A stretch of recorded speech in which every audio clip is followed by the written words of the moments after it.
Chapter 4 Refutation of Modernism.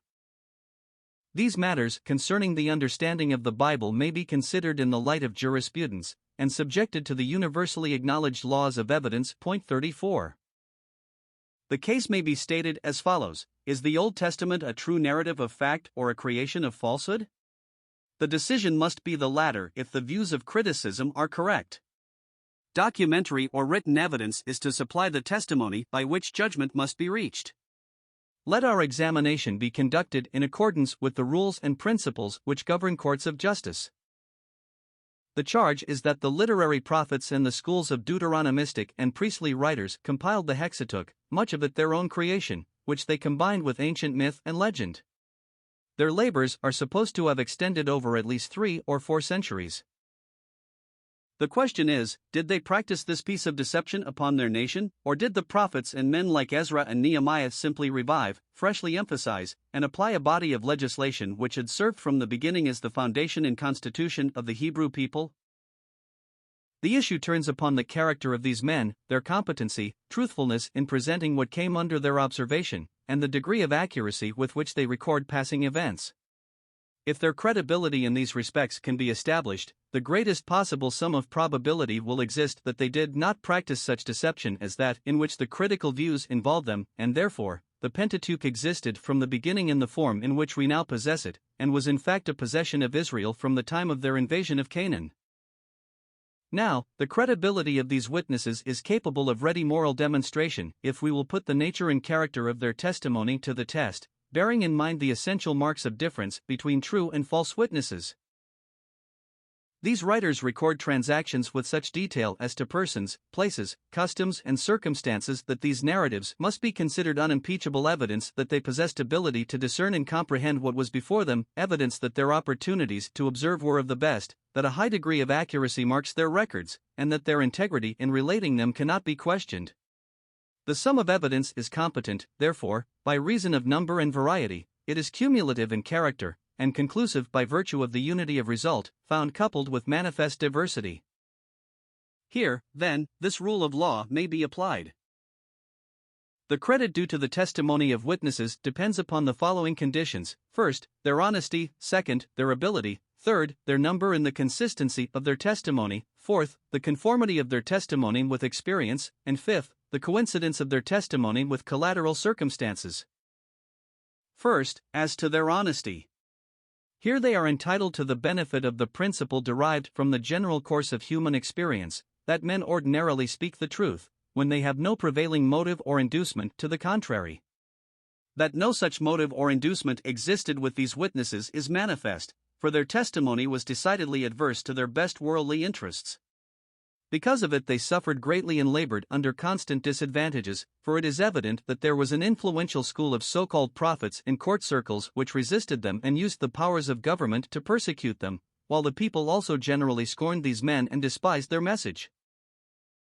These circumstances furnished them with every possible motive to review carefully and make very sure of the grounds of their faith and the evidence for the great facts and truths which they asserted.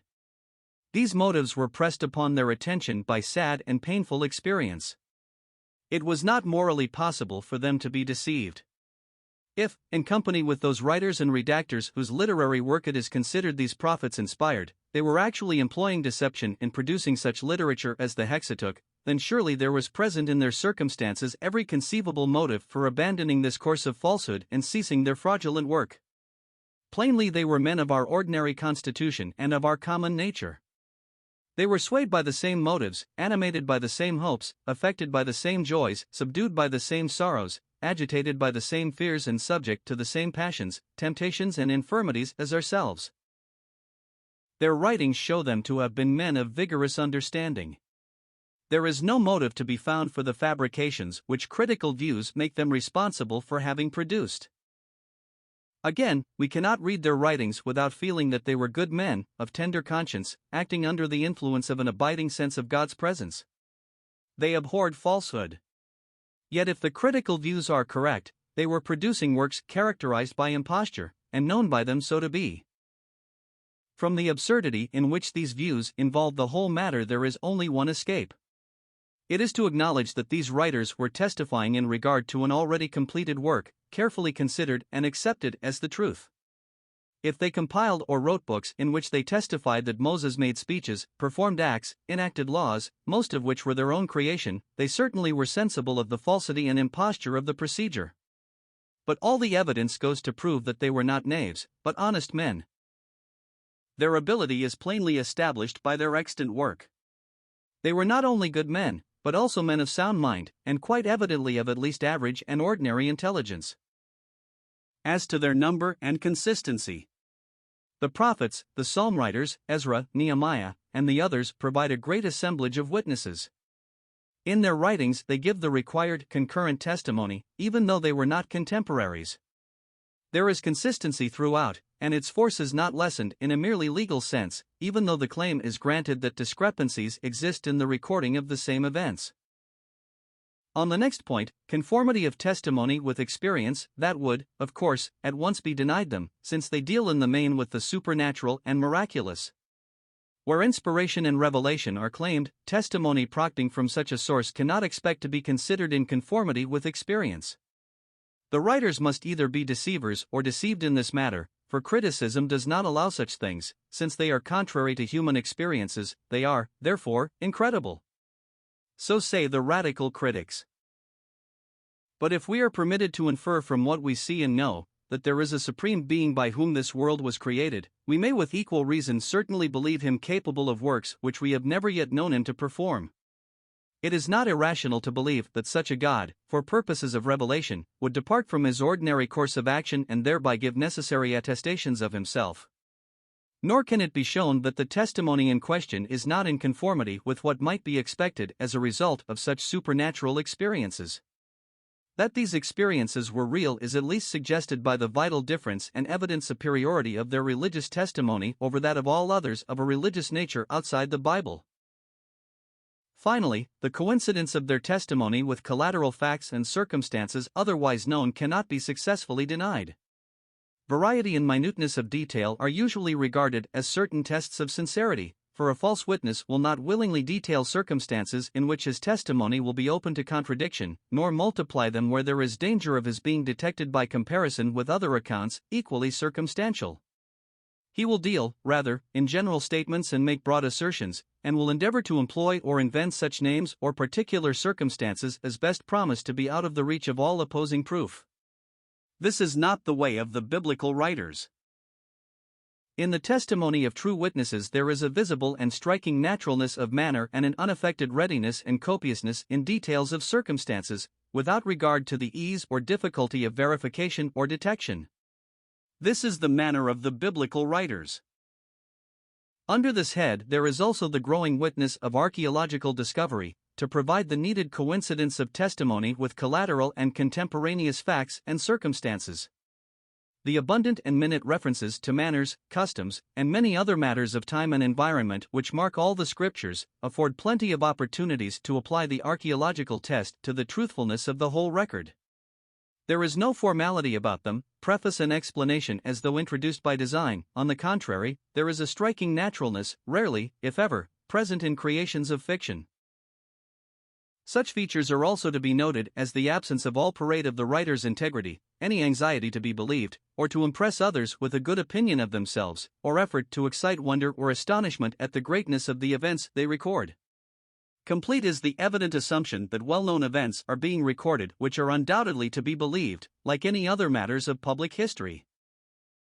These considerations, in accord with laws of evidence universally accepted and acted upon, certainly constitute a connected argument for the acceptance of the Old Testament, and, in fact, of the entire Bible, as authentic, reliable and honest in its claims and statements. The evidence goes to prove that no such imposture as the plan of the critics involves was really practiced, in short, that the Old Testament abounds in that kind of evidence which makes the probability of its genuineness and truthfulness so strong that, after examination according to legal requirements, it must be considered sufficient to satisfy the most cautious, and enforce the assent of the most reluctant and unbelieving, unless they are unwilling to be convinced by such evidence as governs in all the common affairs of men. In the testimony of these witnesses there is a total absence of the kind of particulars which generate suspicion. Hence, another rule of law applies to them, namely, that in such absence every witness is presumed to be credible until the contrary is shown. The burden of impeaching his credibility rests on the objector. The critics, by reason of their charges, carry this burden. Another rule is, a proposition of fact is proved when its truth is established by competent and satisfactory evidence. The proposition of fact that these witnesses were honest, had ability, manifested truthfulness and accuracy is established by the competent and satisfactory evidence produced in the foregoing argument, so that the presumption must be considered established that they did not practice the imposture with which the critical views charge them. Hence, we may safely conclude that the greatest possible sum of probability exists that the order of the Bible history and the authorship of its books are exactly what we find them affirmed to be as we read through from Genesis to Revelation. There is really only one line of argument presented by the critics against these conclusions. It is drawn chiefly from the silence of the record in the historical books, Judges through Kings' silence as to the order of things given in the Pentateuch, buttressed by the fact that prevailing conditions were manifestly contrary to that whole body of legislation and ceremony.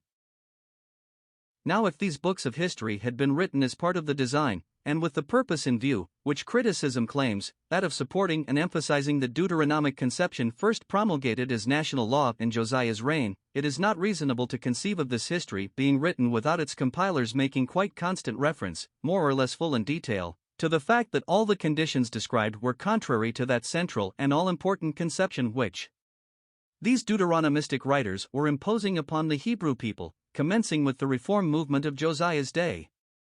Only in this way could it be made contributory to their general plan.